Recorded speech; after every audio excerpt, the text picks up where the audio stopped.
anybody can care to start. Just don't forget to say your name for the record.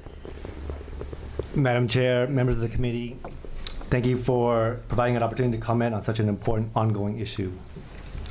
My name is Hui Ong, a longtime resident of Portland, an alumni of Cleveland High School, and I'm the executive director of OPAL Environmental Justice Oregon. OPAL stands for Organizing People, Activating Leaders. We are a grassroots community organization that builds power for environmental justice and civil rights amongst communities of color and low-income folks. OPAL emerged from decades of community organizing in response to air toxins and our exposure to other pollutants. Portland has a long history of community resistance to environmental racism and classism.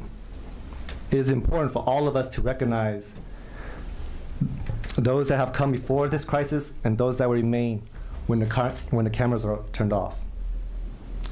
Time and again, we experience a sudden surge in awareness of these issues, as now during this discussion of arsenic and cadmium from glass manufacturing, and time and again, very little is done to resolve them. Our people are often excluded from conversations about the urban environment, the spaces where we live, work, learn, play, and pray. Uplifting community voices, past, present, and future, is why I'm here to speak to you.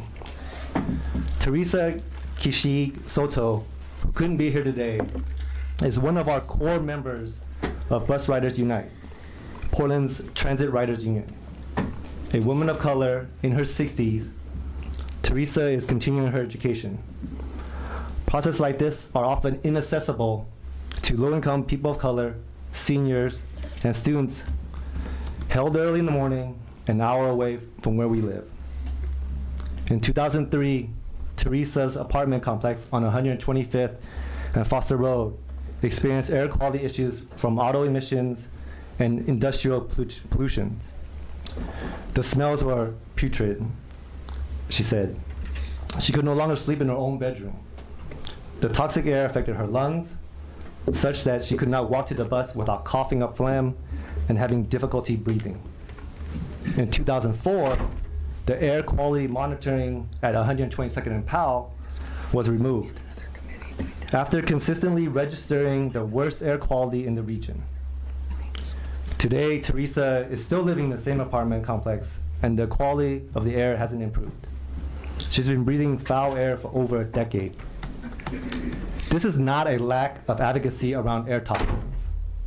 Despite decades of outcries from across the region, polluters have managed to prevent meaningful action. Industries must be held accountable for releasing air toxins.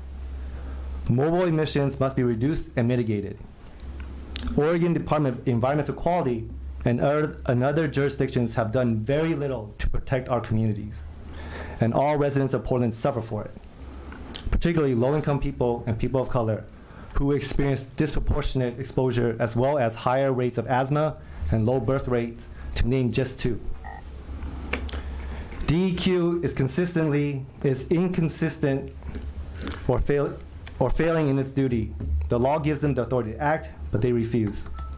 DEQ receives funding in part by selling pollution permits, which represents a clear conflict of interest. Every new polluter is a new source of revenue. DEQ doesn't assess health impacts when issuing pollution permits, a clear abdication of duty.